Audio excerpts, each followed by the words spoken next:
মধ্যপ্রাচ্যে চলমান যুদ্ধ পরিস্থিতির প্রভাব পড়েছে আকাশপথেও। ইরানকে ঘিরে উত্তেজনার জেরে কয়েকটি দেশের আকাশসীমা আংশিক বা সম্পূর্ণভাবে বন্ধ থাকায় অনেক আন্তর্জাতিক ফ্লাইট বাতিল বা স্থগিত করা হয়েছে। এতে চরম ভোগান্তিতে পড়েছেন বিভিন্ন রুটে ভ্রমণরত যাত্রীরা। দুবাই থেকে ফেরার অপেক্ষায় থাকা বাংলাদেশিদের জন্য বড় স্বস্তির বার্তা দিয়েছে ইউএস বাংলা এয়ারলাইন্স। 4 মার্চ সন্ধ্যা 7:20 ঢাকার হজরত শাহজালাল আন্তর্জাতিক বিমানবন্দর থেকে প্রথম বিশেষ ফ্লাইট উড্ডয়ন করবে।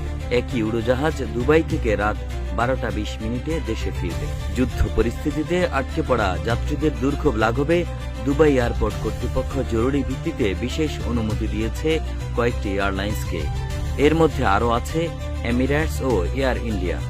বিশেষ করে যাদের ভিসার সময় ফুরিয়ে গেছে এবং দ্রুত শেষ হতে যাচ্ছে, তাদের আগে ফেরানোর ব্যবস্থা করা হচ্ছে।